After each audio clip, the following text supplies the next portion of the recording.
This is a really well thought out mod. It fits in there perfect. I mean, we're literally talking about all the parts I needed from McMaster. I think were like 40 bucks or like 35 bucks.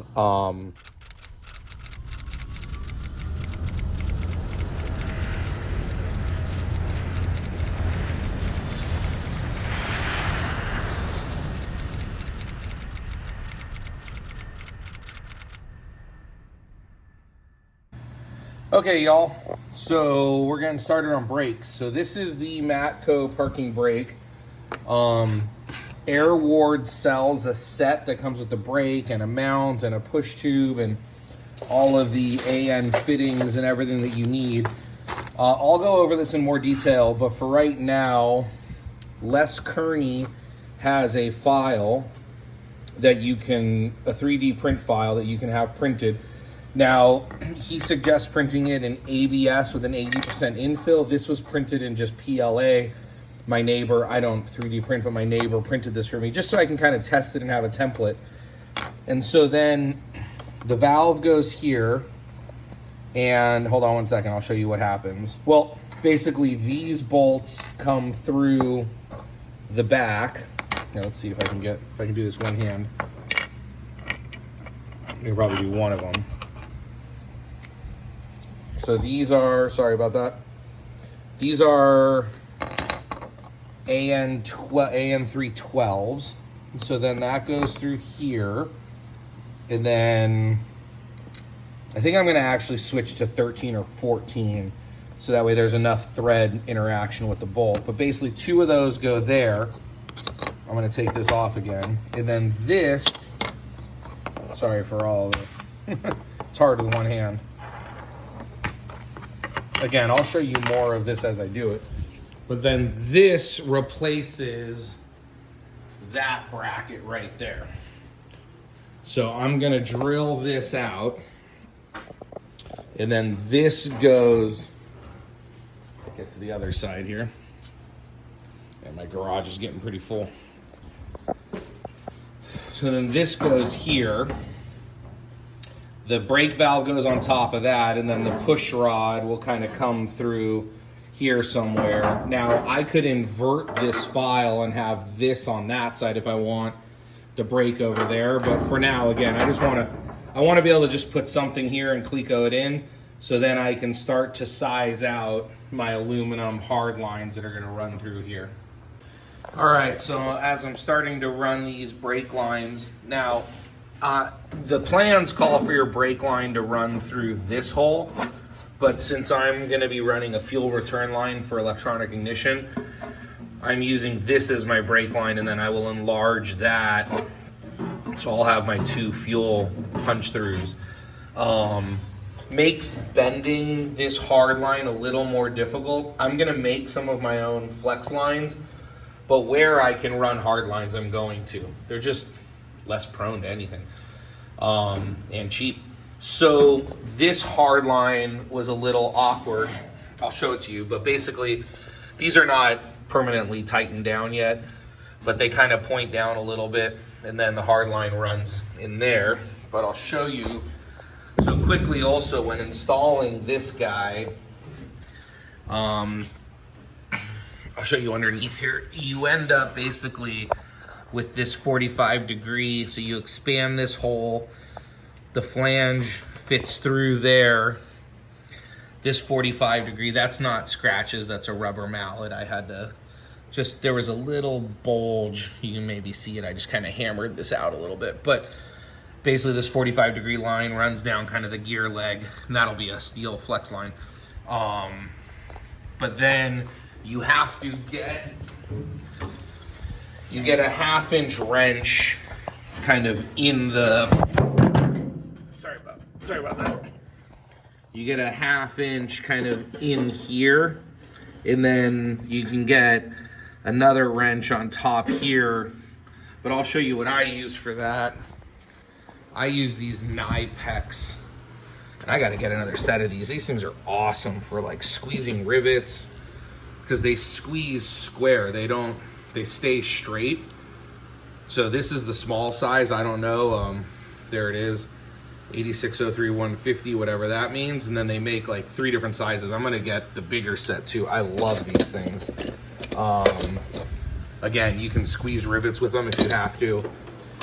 But yeah, that's about it. So, oh, let me show you. So basically, I could not be happier with these. It took me a little while to get the geometry right, because again, I can't just follow the van's plans.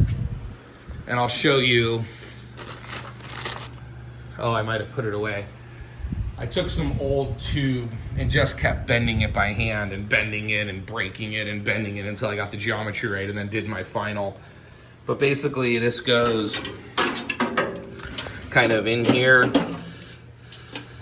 around the gear leg. Can't really see very well. But around the gear leg and then up to there. So just don't forget, one, take your time with these flares. It's just take your time, but don't forget to put all of your stuff on. So I put my my retaining clips, right, to protect them from the metal, and then of course my my threaded end and my whatever it's called. But really happy with these, just beautiful. Let's see if we can get a focus on it. Yeah, maybe not.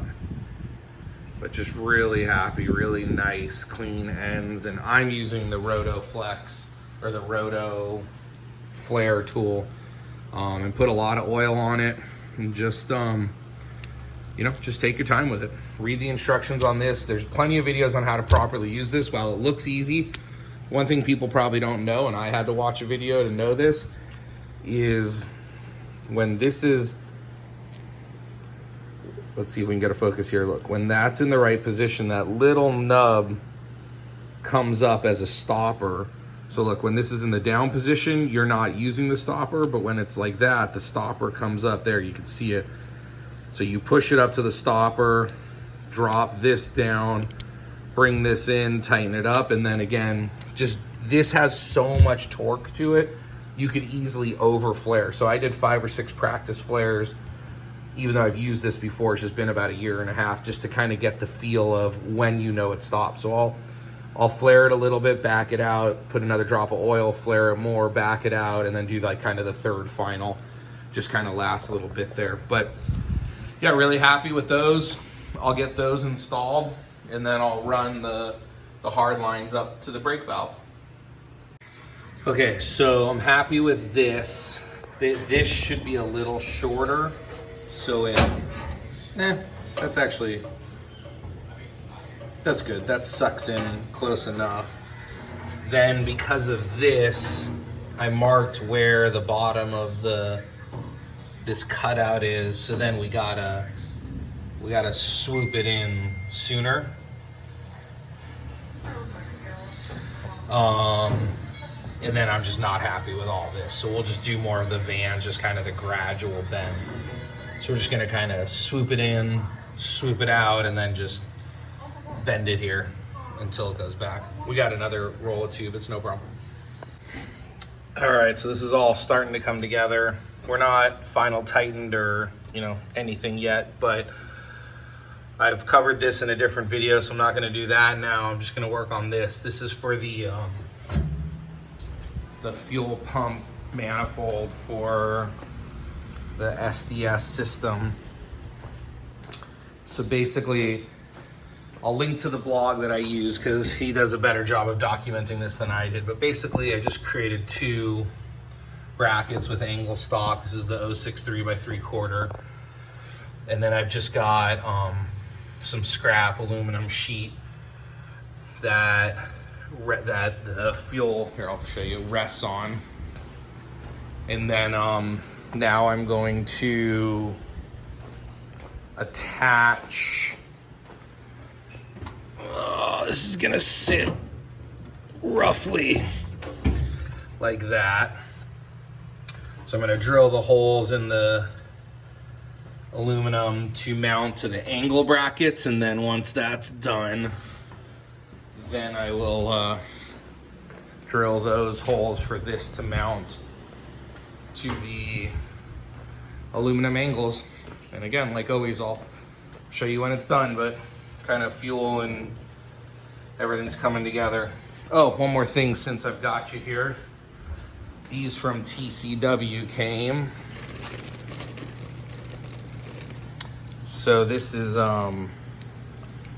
you'd see there's like a little notch. It's not the easiest to show, there it is. So that little notch is a much more elegant solution for passing this through this hole than the rubber grommet solid tube that Vans recommends. So they're a little pricey, but it comes with, it's 50 bucks. It comes with both grommets and this angle, which you need. So, I mean, the angles are like 16 bucks each. So you're going to spend 30 bucks on those from Aircraft, and then this. So you might as well just do this. That's nice. I'm going to have to add another push through for the fuel return, but I haven't worked that out yet. And then also, these are the steel. So I have two of them. I replaced the one. So this is the steel bracket that goes through, or the valve, whatever it's called, that goes through that hole there. And then these are two washers from Aircraft spruce. So the two give me the thickness I need on the back end instead of using the aluminum one. These are steel with a steel nut.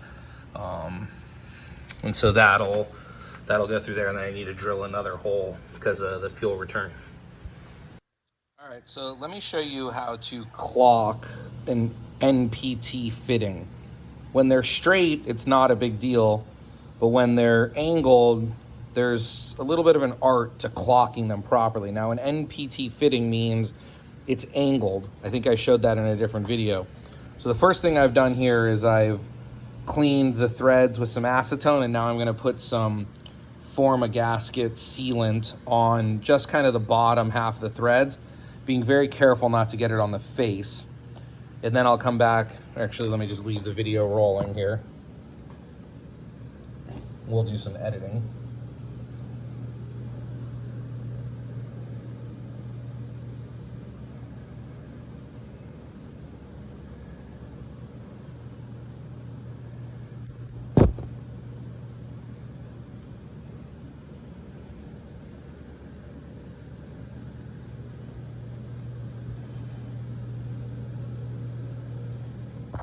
Okay, so I've got it on like the bottom half of the threads, nothing on the face. And now, let me switch hands. Sorry. So now I need this one to be clocked this way a little bit. Let me double check. Yeah, that one. Hold on. This is the rounded side. Yeah. So what we do is, oops, it's harder with one hand. I'm making a mess. I just want to get it started and threaded.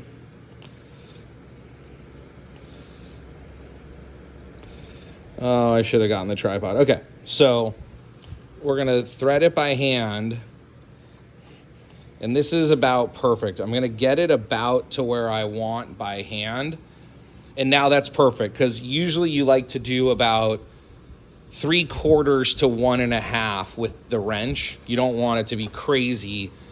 So I got it pretty close. That took almost no pressure at all. That's where I want it. So now we're going to do one more full turn.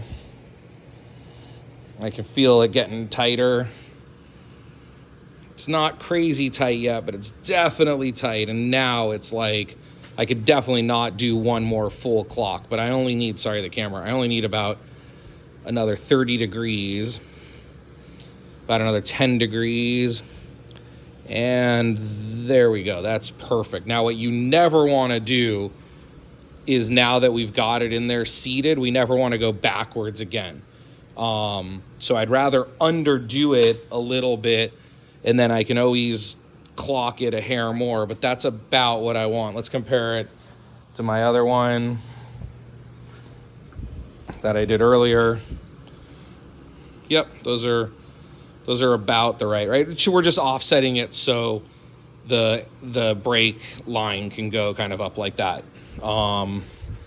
So yeah, so that's it. So you want to do about 3/4 to 1 turn with the wrench on an NPT fitting after you've finger tightened it. About 3/4 to 1.5. That's what I have found, and that's what I've read. If you start doing more than 1.5, you can potentially start stripping things. And if you do less than about 3/4 after it's finger tight, it may not have a tight enough seal. And this is why we use, make sure you're using the correct stuff. This is Permatex number 2-80016. This is one of the 2 products recommended by Vans for brake and fuel lines, because it never gets hard and it never like flakes off, and it won't get caught in filters. But you still want to be very careful. We want to keep it on the threads, not in the system. So then now that these are all clocked, all 4 of them, I'll go through and I'll kind of wipe off some of this excess, but I'm going to let that sit on there for a couple of hours just to kind of make sure that it all sits in there okay before I come back and clean it up and wipe it off. But hope that was helpful. Let me explain to you what's going on with the brakes here.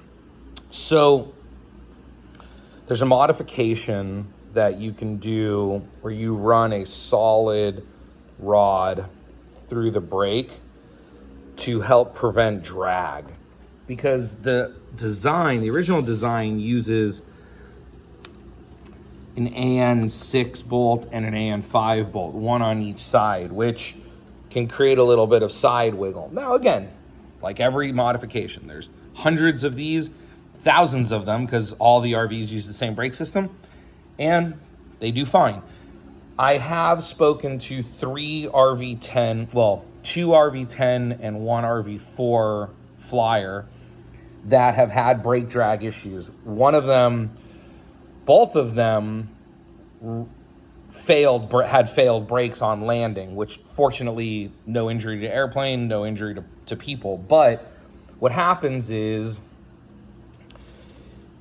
if your brake gets a little bound up and your master cylinder stays pinched a bit, then your brakes are engaged on either a long taxi and then a fast takeoff roll, and that creates an enormous amount of heat. Well, then that heat, if you're using the nylon tubes that Vans uses for brake fluid, that heat causes those tubes to melt, and if those tubes melt and a hole is created or they melt completely through, then all of your brake fluid dumps, and then when you come to land, you have no brakes. We've seen this recently with Dan Greider in his Electra. Something similar happened. I don't know what caused it. I think they didn't tighten a fitting and they lost their... Anyways, it was a bad accident. You can look that up. But, so what I've done here is on rv10.org, there's all the instructions and all the parts you need to order.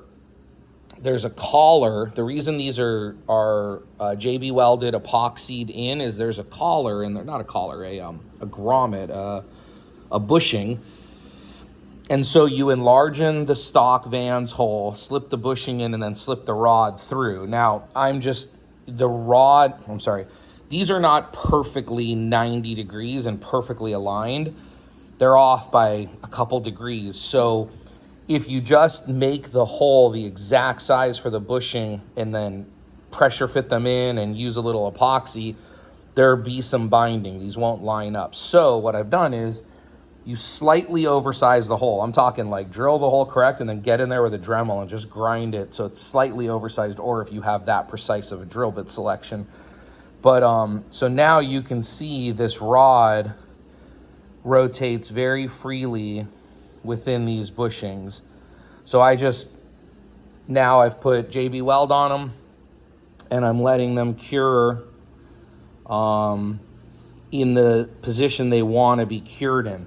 After about a half hour, when that JB Weld is not fully set but is tacky, then I'm going to slip them into their brake housing and run the rod through it to make sure that it's all aligned perfectly. But this is just to sort of get everything started. Also, you don't have to be concerned because these bushings fit within these brackets, and there's only maybe a 1/16 of an inch between the two. And so the bushing is long enough that it can't slip out. so long as the rod doesn't slip out. If the rod slips out, that's a different story. But even if the JB weld breaks free, the bushing is going to remain in the hole. So it's a very safe, very proven modification. There's one other thing I'm going to show you here in a second, if I haven't already, for one more modification. Okay, and in an additional attempt to create brake drag, there's on RV10.org, there's part numbers. You order this from McMaster-Carr. They're nylon bushings and a spring. And these slip over your brake master cylinder, and then there's a collar. You see that collar right there. The collar, sorry, I set you down. The collar pinches onto here, and what this does is you just get enough, not tons of tension, but enough that when you release the brakes, the spring brings the master cylinder back up. Up is free, down is applying pressure. So by putting this on here, and I mean, it just fits in there. I mean, look at it. Everything, this is a really well thought out mod. It fits in there perfect. I mean, we're literally talking about all the parts I needed from McMaster. I think were like 40 bucks or like 35 bucks for all of it, including the rods and the bushings and these and everything. So totally worthwhile modifications that I'm excited about and wanted to share with you. Almost one more set to go. I got these done on this side. Now I just need those that go up to the brake valve. And then I need to get the brake reservoir connected. But I haven't figured out if I'm putting insulation on this side yet. So if I am, I want to do that before I do the brake reservoir. So for those of you wanting to do a parking brake, like this, instead of not having one, and I suggest you do, there's a kit. It's about $450. It comes with everything you need. But I want to thank Les Kearney from RV10.ca. He's been helping me a ton with some of the customizations I'm doing. He's got it well documented. You can go to his website. But there's a bracket that he has plans for free. I sent it off to be ABS printed. I had a neighbor print one out of just regular filament, whatever they use, and it didn't come out great, but it was good enough to kind of just get me started. And then none of my neighbors have ABS, which is more heat resistant and stronger. So I paid 44 bucks to have this made and shipped to me. And then the only thing you need to customize, you need some 440 nye washers, which I put in. I don't remember the length of these bolts, but in the video, I'll post it. Or actually, here, I'll tell you right now.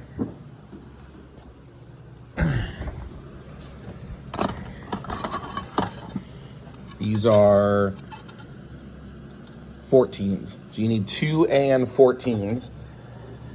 And then what you're going to need to do, you can buy this brake valve from Matco or from Aircraft Spruce. These are bulkhead 90 degrees, so they're straight on one side, 90 on the other. You're going to have to either harvest from parts you're not using or buy 2 90s and 2 straights. These have NPT fittings and then AN 4s. And so then all that happens is this gets mounted. I'll show you. This brake valve gets mounted here, and then you can buy the push rod cable from ACS also. Now, this whole kit costs about $450. I'm going to put this together for about $250. And it's just, again, there's nothing wrong with buying the kit, but just wanted to kind of show you. So then basically what happens is this goes right up against the firewall here. So you won't use the bracket that's supplied. And then you use 440 nuts or 440 screws to mount it through here instead of rivets. And that's about it. I'll show it to you when it's done. Obviously, I haven't finished this yet, but you just put a washer and an AN3 bolt here.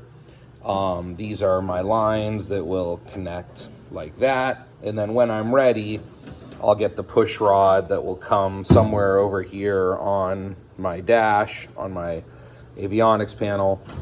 It'll mount here and then push this open and closed. And then these brake lines get connected here and there. And so that's it. And by the way, I forgot to tell you, these 440 screws I ordered, they are 440 by 1/2 inch because they can't, well, 2 of them can't stick out past here because it has to be flush there.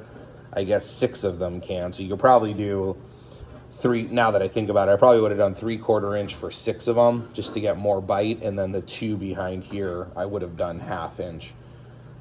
But the 1/2 inch get enough bite into the bolt, so we'll be fine. Okay, there's some great videos online about putting these, sorry, it won't focus, these Teflon coated PTFE braided lines together, but these are Fragola.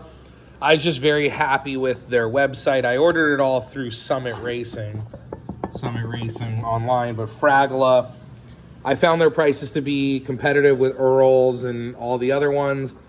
These are the AN4s with the clear outside, the clear coating, it's PTFE lined, clear coated stainless steel braid. And the reason I wanted the clear coated is so it doesn't rub against this. For my fuel lines, oh, they're right here. I did the they didn't need the clear coating. They're just stainless steel. And they're the -6 series Fragola. And again, the black ends were cheaper than the blue and red, but they're exactly the same. So I did the black ends because you won't see it. I just think the blue and red looks cool, and since I'll see my pedals, I spent the extra money. Don't use my video as a tutorial. It's very difficult to get these fittings. They're very tight over this, but basically you cut where you want to cut. I'm using these big metal wire cutters, or you can use an angle grinder. And then you kind of go in, clean up the braids, open it up with like a small flathead screwdriver. You squeeze this, it's called an olive. You squeeze the olive in there. And then I'll show you, where is it? Oh, and then this is the end. This slips in there. And then this squeezes on and pressure fits against that. Now, this is really hard to move. So I was just at Barrett Precision Engine just to kind of check them out. They're going to build my engine. Now, a lot of the videos say to use some sort of lubricant, WD-40, and that's what I was using. But the engine builder at Barrett said water with Dawn dish soap.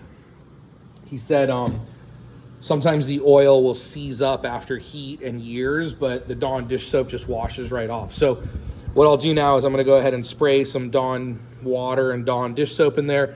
This slides on, and then you just tighten it up. I will suggest a couple of things if you're going to build your own lines. You absolutely need AN vice grips. You can't do this without them. These were the Speed Flows. I think I got these on Amazon for like 20 bucks. I bought myself a universal AN wrench, which I've been using a lot. Again, Amazon, like 15 bucks. It's made out of aluminum, so it doesn't scratch them. But then since I'm doing so much with the 4s and the 6s, I got an AN4 wrench and an AN6 wrench. And these are lifesavers. So I would make your own lines. Oh, and then Fragola also sells a test kit.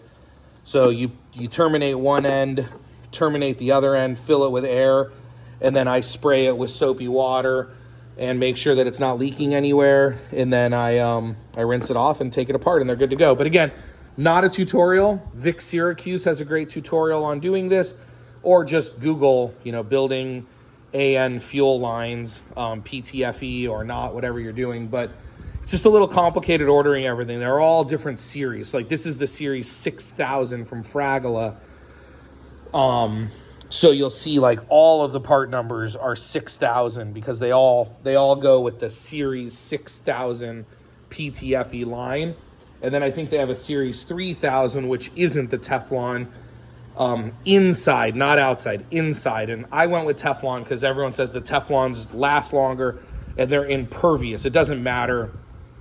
Oil, fuel, diesel, MoGas, leaded, unleaded, brake fluid, it doesn't matter. But with the regular lines, there are certain things you have to be careful of. So couple dollars more, I bought the Teflon lines, and I'm really happy with this process. So I'll show this to you, or when it's done, you'll basically see it'll look like this. And yeah, really, really happy with them.